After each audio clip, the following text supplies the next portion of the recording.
Assalamu alaikum dear students, hopefully you are all doing well. Welcome to the platform of Nanak Academy. I am your host Mohammad Zulkarnain.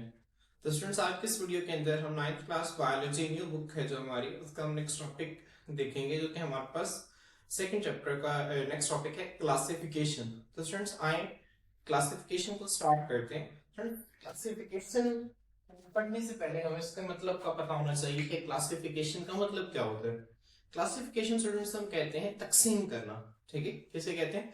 तकसीम करने को classification कहते हैं। इसका उर्दू में अगर देखा जाए तो एक और मतलब बनता है दर्जाबंदी करना।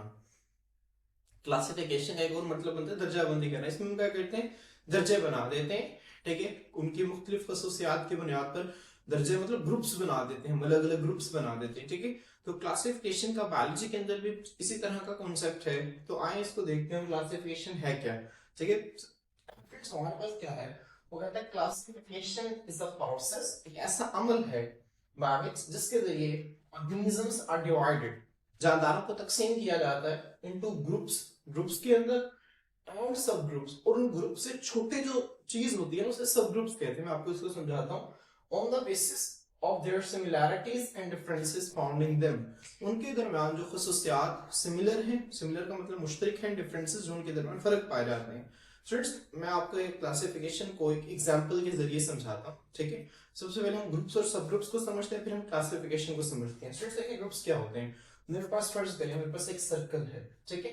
अच्छा मैंने इसको डिवाइड कर दिया दो हिस्सों के अंदर। अब एक हिस्सा इसका ये है और दूसरा हिस्सा इसका ये है। मैंने इसको क्या किया, मैंने फर्ज करें, मैंने कहा कि दो ग्रुप्स बन गए। मैंने इसको तकसीम करके दो ग्रुप बना दिए, एक और दूसरा, दो ग्रुप है।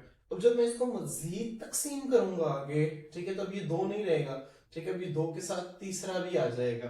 तो स्टूडेंट्स मैंने क्या किया, एक जो ग्रुप बना था, जब मैंने उसको मजीद छोटे हिस्से में डिवाइड किया तो अब ये हमारे पास क्या बन गए हैं, ये हमारे पास बन गए हैं सब ग्रुप्स। क्या बन गए हैं? सब ग्रुप्स, ठीक है। तो सब ग्रुप्स का मतलब क्या होता है? ग्रुप से छोटा, ठीक है। ग्रुप को जब हम मजीद आगे डिवाइड कर देंगे फिर स्टूडेंट्स हम लोग सब ग्रुप्स के नाम से जानते हैं, ठीक है। तो ऑब्वियसली आपको ग्रुप्स और सब ग्रुप्स की समझ आ गई होगी। अब क्लासिफिकेशन हम स्टूडेंट्स किससे कहते हैं? फर्स्ट स्टूडेंट्स मैं आपको कहता हूँ, ठीक है, मैंने आपको पहले भी एग्जांपल दी थी। मैं आपसे कहता हूँ कि अब जाएं लाइब्रेरी के अंदर, ठीक है, और वहां से 9th क्लास बायोलॉजी की न्यू बुक लेकर आए। स्टूडेंट्स अब आप लाइब्रेरी के अंदर एंटर होते हैं, ठीक है, और आप लोग क्या देखते हैं? आप लोग देखते हैं कि लाइब्रेरी के अंदर आपने देखा होगा, ठीक है, अगर आपने लाइब्रेरी नहीं देखी तो आपने मूवीज वगैरह में देखा होगा कि लाइब्रेरी के अंदर ना शेल्व्स बने होते हैं, ठीक है। ये इंग्लिश का खाना, यहाँ पे 1000 किताबें इंग्लिश की होंगी। ये उर्दू का खाना, यहाँ पे 1000 किताबें उर्दू की होंगी। यहाँ पे अरबिक की किताबें हैं, यहाँ पे इस्लामिक स्टडीज की हैं, यहाँ पे पाक स्टडीज की हैं, यहाँ पे बायो की हैं, ठीक है। तो अलग अलग तरह के शेल्व्स बने हुए हैं। फिर उन शेल्व्स के आगे से ये तकसीम हुई हुई है, उनके मजीद आगे से हिस्से बने हुए हैं। यहाँ पे फलां राइटर की किताब है, इस खाने के अंदर फलां राइटर की किताब रखी हुई है।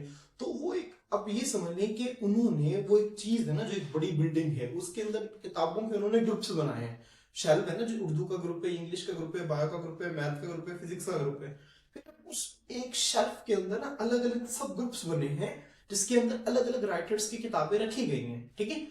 अब मैं आपसे कहता हूँ कि आपने क्या करना है, 9th क्लास बायोलॉजी की न्यू बुक लेकर आनी। आप लाइब्रेरी के अंदर जाते हैं, आप देखते हैं, ठीक है, अच्छा ये तो हमारे पास 9th की बुक्स नहीं है क्योंकि ये तो इंग्लिश का खाना है, ठीक है। आप उसको उसके अंदर चाहे 1000 किताबें, आप उसको स्किप कर देंगे, आप उसको नहीं देखेंगे क्योंकि वो आपको चीज चाहिए ही नहीं। आपको तो चाहिए बायोलॉजी की बुक। आप आगे जाए, उर्दू की 1000 किताबें, आप उसको भी नहीं देखेंगे, आप उसको भी स्किप कर देंगे। नेक्स्ट आप आगे जाए, फर्स्ट करें इस्लामिक स्टडीज आ जाता है, आप उसको भी स्किप कर देंगे। आप सीधा जो है वो बायोलॉजी के शेल्फ में जाएंगे और वहां से फिर आगे सब ग्रुप्स होंगे, ठीक है। मतलब 9th 10th first year second year, फिर आगे यूनिवर्सिटी लेवल की बुक्स पढ़ी होंगी। तो आप क्या करेंगे, जब बायोलॉजी के ग्रुप में जाएंगे फिर आप ऊपर, ठीक है, नीचे जो 10th first year second year और यूनिवर्सिटी की किताबें, उनमें तो 9th की बुक नहीं ढूंढेंगे, उन सब ग्रुप में आप क्या करेंगे, वो जाएंगे जहां पे देखेंगे 9th लिखा हुआ है, यहाँ भी पड़ी हुई है, यहाँ से अपने काम के फॉर्म से ले आएंगे और आपको 2-3 मिनट भी नहीं लगेंगे क्योंकि आपने सब, आपको पता है कि वो चीज कहाँ पर पड़ी है और आपके लिए ढूंढना कितना आसान हो गया है। समझ आ रही है स्टूडेंट, ठीक है। और यही स्टूडेंट्स हमारे पास क्लासिफिकेशन की बुनियाद है। फर्ज करें कि मैं आपसे कहता हूँ कि लाइब्रेरी के अंदर ये सारी किताबें जो है वो बिखरी पड़ी हैं और मैं आपसे कहता हूँ कि जाएं अब लेकर आए। अब 7-8 हजार किताबें फर्ज करें कि लाइब्रेरी के अंदर बिखरी पड़ी हैं और आप जाते हैं वहां पर, और आपको पता नहीं कितनी देर लग जाएगी वहां पर, ठीक है, किताबों को ढूंढने के अंदर, किताबों को पढ़ने, ठीक है। आप कितनी देर आप किताबों को ढूंढने लगाएंगे, बड़ी मुश्किल से आपको किताब मिलेगी, ठीक है, और हो सकता है कि आपको किताब ना मिले, ठीक है, ये भी पॉसिबिलिटी है। तो स्टूडेंट्स यही हमारे पास क्लासिफिकेशन है।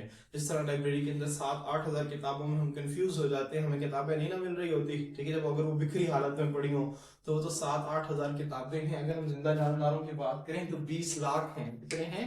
20 लाख किस्म के जानदार दुनिया के अंदर पाए जाते हैं, ठीक है। तो आप इमेजिन करें कि वहां पे 7-8 हजार किताबों में से अगर हमने एक किताब को ढूंढना हो, अगर वो बिखरी शक्ल में पड़ी हो तो कितना मुश्किल है।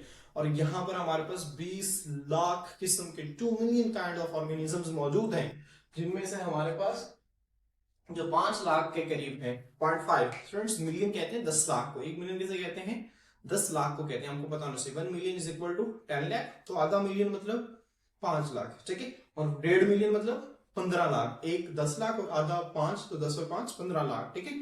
तो इसका आपको पता होना चाहिए। 20 लाख के करीब जानदार दुनिया के अंदर पाए जाते हैं, इनमें से 5 लाख के करीब पौधे हैं और 1.5 लाख के 15 लाख के करीब हमारे पास जानवरों की इकसाम है। जानवरों में सिर्फ ये नहीं आ जाएगा इंसान और बाकी किस्म के जानवर जो चिड़ियाघर के अंदर आपने देखे हैं, और इसके अलावा और बहुत किस्म, बल्कि इसके अंदर तमाम किस्म के हशरात, तमाम किस्म के परिंदे, तमाम किस्म की मछलियां, तमाम किस्म के कीड़े मकोड़े सब इसके अंदर आते हैं, ठीक है। तो आपने इस बात को भी ज़हन में रखना है। तो स्टूडेंट्स हमारे पास यहाँ पर इतने सारे इकसाम के जानदार हैं, तो इनका मुतालिया करना, इनको स्टडी करना हमारे पास जो है वो कितना जरूरी है। और इसके लिए इनकी क्या, हम इसकी आसानी के लिए, अपनी आसानी के लिए से हमने बुक्स को लाइब्रेरी के अंदर ग्रुप्स बनाए हुए हैं। क्या हम यहाँ पे ग्रुप्स नहीं बनाएंगे? एब्सोल्युटली स्टूडेंट्स, साइंटिस्ट ने भी यही सोचा कि यहाँ पर जरूरत है क्लासिफिकेशन की। और वो क्लासिफिकेशन कैसे की जाएगी? स्टूडेंट्स क्लासिफिकेशन फर्स्ट करें, जब भी आप तकसीम करते हैं ना, ठीक है, तकसीम करने के लिए आपके पास ना कोई कसौटी होती है जिसपे आप चीजों को परखते हैं और फिर आप तकसीम कर रहे होते हैं, ठीक है। मिसाल के तौर पर मैंने आपकी क्लास में से 2 ग्रुप्स बनाने, मेरे पास 20 स्टूडेंट्स की क्लास में 2 ग्रुप्स बनाने हैं। अब मैं क्या करूंगा? अब ऐसे, ठीक है, अब मैं कहूंगा कि वो बच्चे, मैं टेस्ट लूंगा, वो बच्चे जिनके 20 में से 18 से ऊपर मार्क्स हैं साइड पे आ रहे हैं, 18 से कम है साइड पे आ रहे हैं। अब 2 ग्रुप्स बन गए। मैंने क्राइटेरिया क्या रखा? मार्क्स को क्राइटेरिया मैंने बना लिया। समझ आ रही?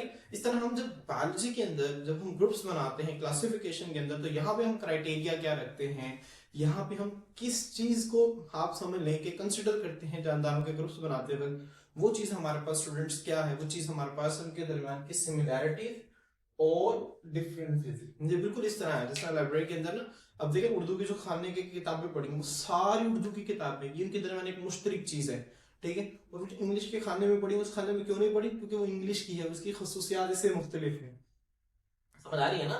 उसकी खसूसियात इससे मुख्तलिफ है, ठीक है। तो क्लासिफिकेशन के अंदर भी स्टूडेंट्स हम यही करते हैं, ठीक है। इसके अंदर हम क्या करते हैं? हम दोबारा इसको पढ़ते हैं। क्लासिफिकेशन एक ऐसा अमल है जिसके जरिए जानदारों को तकसीम किया जाता है ग्रुप्स में और सब ग्रुप्स में, उनकी एक जैसी खसूसियात और उनके दरमियान जो अलग अलग खसूसियात हैं। सिमिलैरिटीज कहते हैं एक जैसी खसूसियात, सिमिलर एक जैसे को कहते हैं सिमिलैरिटीज, एक जैसी खसूसियात है उनके दरमियान, डिफरेंसेस उनके दरमियान जो फर्क पाए जाते हैं इस बुनियाद पर, ठीक है। इसे स्टूडेंट्स हम क्लासिफिकेशन का नाम देते हैं। होपफुली आप लोगों को इसकी डेफिनेशन समझ आ गई होगी, ठीक है। और स्टूडेंट्स ये आपने ऊपर से एमसीक्यूज के तौर पर ध्यान में रखने, 3 एमसीक्यूज ने 20 लाख के करीब जो है, 20 लाख के करीब जो है जानदार एग्जिस्ट करते हैं, जिनमें से 5 लाख के करीब पौधे हैं और 15 लाख के करीब जानवर हैं, ठीक है। आपने बस यही करना है, ठीक है। होपफुली आपको यहाँ पर, ठीक है, ये बुक का पेज नजर आ रहा होगा जिसका इंट्रोडक्शन में आपने क्या करना है, ठीक है, एमसीक्यूज को आप पॉइंट आउट कर लें, ठीक है। इसके बाद हमारे पास नेक्स्ट है तो बहुत इंपॉर्टेंट शॉर्ट क्वेश्चन जो आपसे पूछा जाता है, एम्स ऑफ क्लासिफिकेशन या प्रिंसिपल्स ऑफ क्लासिफिकेशन है, आपने इसको याद रखना है। बहुत इंपॉर्टेंट शॉर्ट क्वेश्चन है। क्लासिफिकेशन के मकासद क्या है और इनके असूल क्या है, ठीक है। देखिए डिटरमिन इसके 2 मकासद आपकी बुक में लिखे हुए हैं, ठीक है, आपने दोनों याद रखने हैं। पहला मकसद क्या है इसका? To determine similarities and differences. Determine का मतलब होता है मालूम करना। मालूम करने के लिए क्या? सिमिलैरिटीज एक जैसे खसूसियात हैं, डिफरेंसेस और फर्क, ठीक है, अलग तरह के जो खसूसियात हैं अमंग ऑर्गेनिज्म जानदारों के दरमियान, so that they can be studied easily, ताकि उनका आसानी से मुतालिया किया जा सके। स्टूडेंट्स देखें, हमारे पास अगर जानदारों के ग्रुप्स बने हुए हैं, तो मैंने फर्ज करें मैंने अगर प्याज पर रिसर्च करनी है, ठीक है, तो मैं जो है वो प्याज को सबसे पहले ढूंढूंगा। अच्छा, मैं कहूंगा ये पौधों का ग्रुप है, ये जानवरों का ग्रुप है, हशरात का ग्रुप है, यहाँ पर बैक्टीरिया रहते हैं, तो मैं पौधों के ग्रुप में जाऊंगा। फिर पौधों के ग्रुप में आगे से मजीद सब ग्रुप्स बने हुए हैं, फिर मैं उसको मैं देखूंगा। हम आगे पढ़ेंगे जैसे जैसे हम आगे जाएंगे ना, प्याज के कौन कौन से सब ग्रुप्स हैं, ठीक है, तो हम बड़े आराम से जानदार पर रिसर्च कर लेंगे, ठीक है। क्लासिफिकेशन का हमारा मकसद क्या है? ताकि हम जानदारों के दरमियान, जानदारों को जब हम तकसीम करें, उनके दरमियान मुश्तरक खसूसियात और जो उनके दरमियान मुख्तलिफ खसूसियात हैं, इस बात की बुनियाद पर, ठीक है, तो हम उनके दरमियान खसूसियात को मालूम कर सके, ठीक है। इसका पहला मकसद है कि हम जानदारों के दरमियान एक जैसी और अलग अलग खसूसियात को क्या करें, मालूम कर सकें। क्यों? ताकि उनका आसानी से मुतालिया किया जा सके। समझ आ रही है स्टूडेंट्स? ताकि उनका आसानी से क्या किया जा सके, मुतालिया किया जा सके। दूसरा इसका क्या है, to find evolutionary relationship of organisms. Students, evolutionary relationship क्या होता है? मैंने आपको पहले बताया था, हमारे पास साइंस के अंदर, बायोलॉजी के अंदर एक कॉन्सेप्ट है एवोल्यूशन का, कि दुनिया के अंदर सबसे पहले हमारे पास जो थे वो बैक्टीरिया मौजूद थे, और बैक्टीरिया के अंदर वक्त गुजरने के साथ साथ तब्दीलियां आती गई, और आज जितने भी जानदार हमारे पास दुनिया के अंदर मौजूद हैं, ठीक है, ये पिछले जानदारों में तब्दीली आने की वजह से, ठीक है, नए बने हैं। ठीक है, जिस तरह साइंस कहते हैं कि आप जो है वो इंसान जो है, ठीक है, वो एप्स कहते हैं, वो गोरिल्ला की शक्ल होती है, बंदर की शक्ल है, ठीक है, इससे इवॉल्व हुआ है, इसमें तब्दीलियां आई कुछ और फिर इंसान बना। ठीक है, इसे ये अमल है ना जो, जिसमें वक्त के साथ तब्दीली आती है, ठीक है, और तब्दीली, वक्त के साथ जो तब्दीली आती है, ठीक है, तो इसे स्टूडेंट्स हम एवोल्यूशन कहते हैं। ठीक है, आप एज ए मुस्लिम हम इस पर बिलीव नहीं करते, ठीक है, लेकिन बायोलॉजिस्ट जो है, एक थ्योरी है बायोलॉजी के अंदर एवोल्यूशन, याद रखें थ्योरी है, लॉ नहीं है, थ्योरी है, इसके हक में बहुत सारे दलाइल भी हैं। ठीक है, इसी वजह से इसको, ठीक है, माना जाता है, ठीक है, एवोल्यूशन को। तो स्टूडेंट्स, जानदारों के दरमियान हम क्या कर सकें, जो एवोल्यूशनरी रिलेशनशिप्स है ना, इसको मालूम कर सकें। एवोल्यूशनरी रिलेशनशिप से क्या मुराद है? ठीक है, मिसाल के तौर पर ये जानदार जो है, किस में तब्दीली आई तो ये जानदार बना, किसके अंदर तब्दीली आई तो उससे अगला जानदार बना, किसके अंदर तब्दीली आई तो उससे अगला जानदार बना। समझ आ रही है? मिसाल को अगर हम देखें, ठीक है, तो बंदर से इंसान बना, बंदर जो है वो किससे बना, फिर वो जो चीज जिससे बंदर बना वो किस चीज से बनी, ये एवोल्यूशनरी रिलेशनशिप है। ठीक है, तो जब हम जानदारों के देखते हैं ना, ठीक है, जानदारों को देखते हैं, हम कॉमनली कह देते हैं, जिस तरह हम कह देते हैं ना, अच्छा हम देखें दो बहन भाई की शक्ल एक है, दो आपके सामने बॉयज हैं, उनकी शक्ल एक है, आप कहते हैं अच्छा आप दोनों भाई हैं, मतलब वो जब दोनों की शक्ल एक है, दोनों में खसूसियात मुश्तरक हैं, तो आप समझ लेंगे कि इनका ओरिजिन एक है, ठीक है, इनके पेरेंट्स एक है। इस तरह जब हम अपने इर्द गिर्द जानदारों के अंदर देख रहे हैं कि इस जानदार के और इस जानदार की खसूसियात क्यों मिल रहे हैं, तो हम फौरन से हमारे जहन में यही आता है कि ये शायद एक ही जगह से बने हैं, एक ही जगह से जो है वो क्या हुए, बने हैं, एक ही जगह से बने हैं। तो ये हमारे जहन में ख्याल आता है। तो यही स्टूडेंट्स हमारे पास एवोल्यूशनरी रिलेशनशिप की भी बुनियाद है। जो क्लासिफिकेशन है हमारे पास, ये क्या करती है, ये अब जानदारों के दरमियान एवोल्यूशनरी रिलेशनशिप मालूम करने में मदद देती है। ठीक है स्टूडेंट, अब हमारे पास क्लासिफिकेशन की बुनियाद है, ठीक है, बेसिस ऑफ क्लासिफिकेशन। ठीक है, अब आपने इसको देखना है, बेसिस ऑफ क्लासिफिकेशन। स्टूडेंट्स देखें, बायोलॉजिस्ट क्या करते हैं, क्लासिफाई करते हैं ऑर्गेनिजम्स इनटू ग्रुप्स एंड सब ग्रुप्स। ग्रुप्स और सब ग्रुप्स का मैंने आपको बता दिया, जानदारों को ग्रुप्स और उनसे मजीद छोटे ग्रुप्स में तकसीम करते हैं on the basis of similar physical characteristics. किस बुनियाद पर? सिमिलर, एक जैसे, फिजिकल कैरेक्टरिस्टिक्स, जिस्मानी खसूसियात, on the basis of their basic physical characteristics। Student देखें, आपको एक चीज बाहर से नजर आ रही है, पर आपको एक चिड़िया नजर आ रही है, ठीक है, और आपको एक शेर नजर आ रहा है। अब आपको क्या लगता है कि चिड़िया और शेर जो है ये क्या है, जैसे हैं? हरगिज नहीं। ठीक है, चिड़िया जो है उसकी तो एक जो है वो, आप ये समझ, बीक है, उसकी तो एक चोंच है, शेर की तो चोंच ही नहीं है। समझ आ रही है? चिड़िया के तो दो पर है, शेर की तो पर ही नहीं है। अब देखें, अब ये क्या आपको एक जैसे नजर आ रहे हैं? क्या आप इन्हें एक ग्रुप के अंदर रखेंगे? हरगिज नहीं रखेंगे। अब ये क्या है? ये वो चीजें हैं जो आपने फिजिकल कैरेक्टर्स हैं, जो आपको बाजार दिखने के अंदर नजर आ रहे हैं, फिजिकल कैरेक्टरिस्टिक्स हैं। ठीक है, हाँ, अगर आप चिड़िया और कबूतर को देखें तो आपको यहाँ पे सिमिलर कैरेक्टर्स मिलेंगे, कहीं ना कहीं भी आपको सिमिलर कैरेक्टर्स मिलेंगे।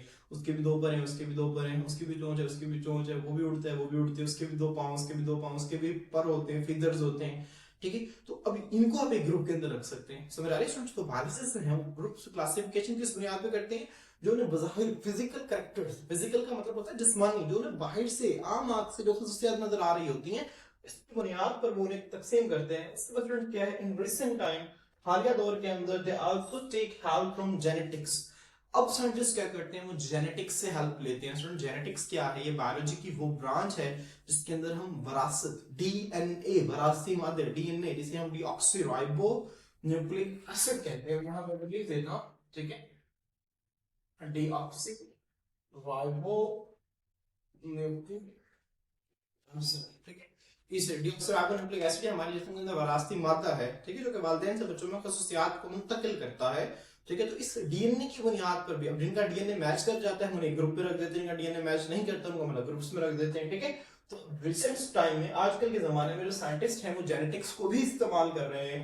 They find genetic similarities and differences among organisms। वो जानदारों के दरमियान जो जीन्स के लिहाज से यकसानियत है, एक जैसी खसूसियात, अब जिनके जेनेटिक्स मैच कर रही है वो एक ग्रुप्स में है, हम कहेंगे जेनेटिक्स सिमिलर है, और जिनकी जेनेटिक्स मैच नहीं कर रहा, जिनका डीएनए मैच नहीं कर रहा, हम कहेंगे जेनेटिकल डिफरेंस है इनके अंदर, और ये अलग ग्रुप में रखे जाएंगे। ठीक है, तो स्टूडेंट्स हमारे पास ये क्लासिक बेसिस ऑफ क्लासिफिकेशन है। ठीक है, ये भी आपसे शॉर्ट में आ सकती है क्लासिफिकेशन की डेफिनेशन।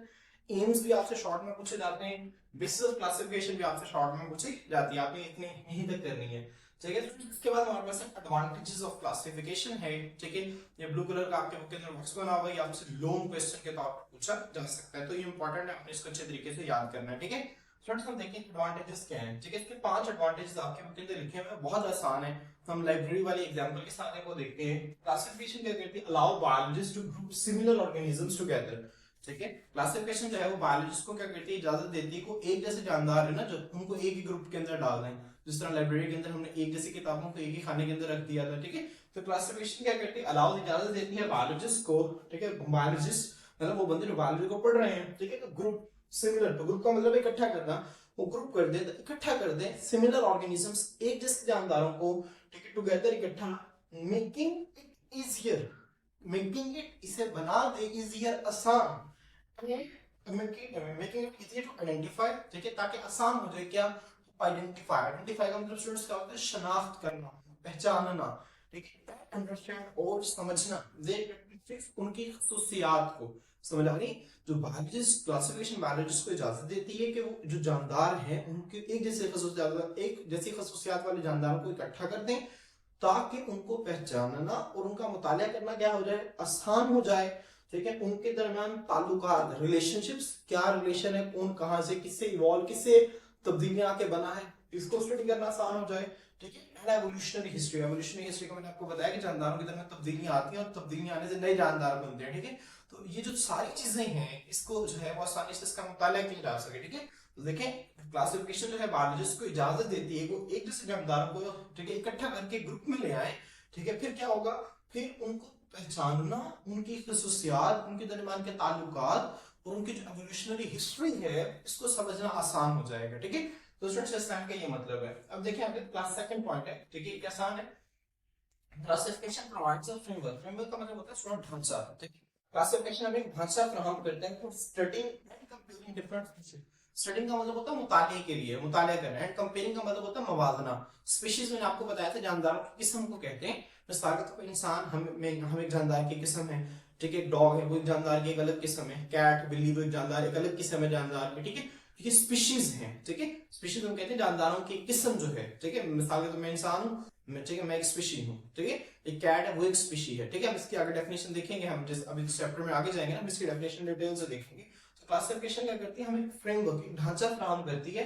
ठीक है, किस लिए, मुताले के लिए और मवाजने के लिए, मुख्तलिफ स्पीशीज की। ठीक है, मुख्तलिफ स्पीशीज का मुताला करने के लिए और उनका मवाजना करने के लिए हमें एक ढांचा फराहम कर देती है। जिससे आप लाइब्रेरी के अंदर जाकर आप इंग्लिश और उर्दू की बुक को अगर कंपेयर करना चाहें तो लाइब्रेरी आपको वो फ्रेमवर्क प्रोवाइड करेगी। इस तरह क्लासिफिकेशन आपको बायोलॉजी के अंदर फ्रेमवर्क प्रोवाइड करती है। थर्ड पॉइंट है students, it explains the inter relationship among various organisms. ये जो मुख्तलिफ जानदार हैं उनके दरमियान, इंटर का मतलब होता है दो मुख्तलिफ चीजों के दरमियान, रिलेशन ताल्लुक, ये दो मुख्तलिफ चीजों के दरमियान, जो मुख्तलिफ जानदार हैं इनके दरमियान ताल्लुक का मुताला करने के लिए, ठीक है, इस्तेमाल होती है। ताल्लुक को हमने किस चीज का ताल्लुक देखना है। ठीक है, स्टूडेंट्स हमने वही मैं आपको पहले भी बताया कि जब भी हम दो चीजों को सिमिलर देखते हैं तो हमारे जहन में फौरन सा ख्याल आता है कि इनका ओरिजिन सेम है, इनके पेरेंट्स सेम है। जिस तरह हम देखते हैं कि आप दो भाई, मैंने आपको एग्जांपल दी, अगर दो स्टूडेंट्स आपके पास खड़े हैं, दो भाई हैं, अब वो आपको शक्ल से एक जैसे नजर आ रहे हैं, आपको पता है दोनों भाई हैं। ठीक है, आप बता देंगे आप दोनों भाई हैं, मतलब भाइयों से मुराद क्या, आपके पेरेंट्स सेम है। ठीक है, इस तरह जब हमें चीजें जो है वो एक जैसी नजर आती हैं तो फौरन से हमारा जहन जो है इस बात की तरफ चला जाते हैं कि इनका जो ओरिजिन है, इन जिस चीज से बने हैं, कि एक ही चीज से बने दोनों।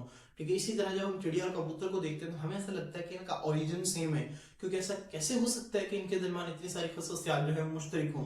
हालांकि चिड़िया एक अलग नस्ल है, कबूतर एक अलग नस्ल है, लेकिन इनके दरमियान इतनी खसूसियात कैसे मुश्तरक हैं।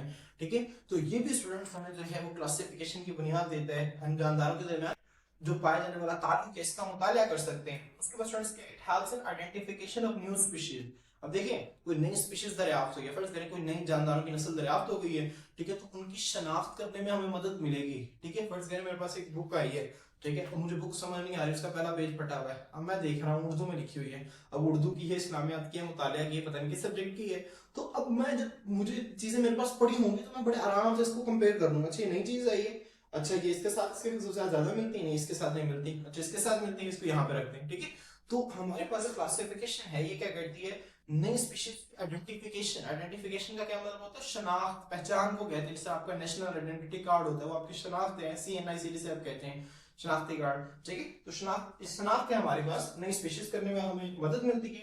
And in understanding their evolutionary relationships, और उनके एवोल्यूशनरी रिलेशनशिप्स का मुताला करने में मदद मिलती है। एवोल्यूशनरी रिलेशनशिप्स क्या होते हैं, मैंने आपको पहले बता दिया।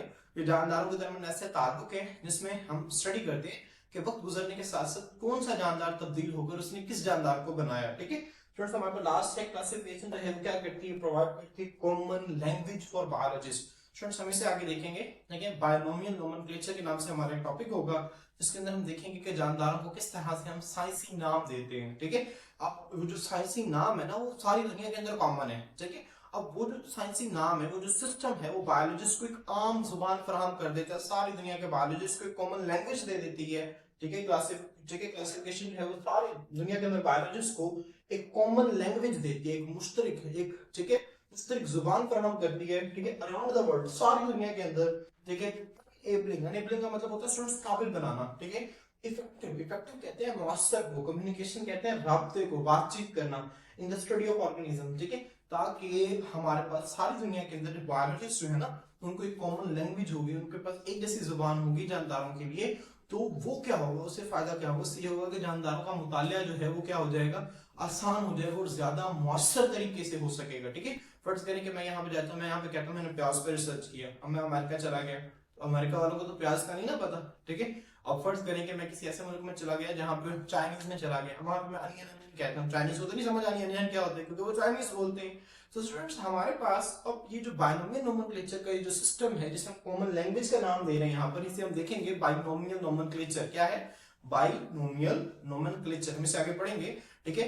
इसमें स्टूडेंट्स हम क्या करते हैं, सिस्टम सारी दुनिया में मौजूद जानदारों को कॉमन नाम दे देता है, आम नाम दे देता है, ठीक है। अब प्याज को हम ना साइंस में एलियम कैपा कहते हैं, हम इसको देखेंगे आगे, एलियम कैपा कहते हैं। अब चाहे जिस मर्जी मुल्क में चले जाएं, आप बायोलॉजिस्ट के जब एलियम कैपा के ऊपर बात करेंगे, फौरन से समझ जाएगा कि बंदा प्याज के ऊपर बात कर रहा है, ठीक है। तो स्टूडेंट्स, ये हमारे पास जो क्लासिफिकेशन थी और इसकी अहमियत थी, होपफुली आपको अच्छी तरह से समझ आ गई होगी। ये तो आपके पास शॉर्ट क्वेश्चंस हैं और इसके एडवांटेजेस जो हैं वो ये लॉन्ग क्वेश्चन से आपसे पूछा जाएगा। स्टूडेंट्स, आज के लिए इतना, इंशाल्लाह नेक्स्ट वीडियो में नेक्स्ट टॉपिक के साथ आपके खिदमत में हाजिर होते हैं। अल्लाह हाफिज।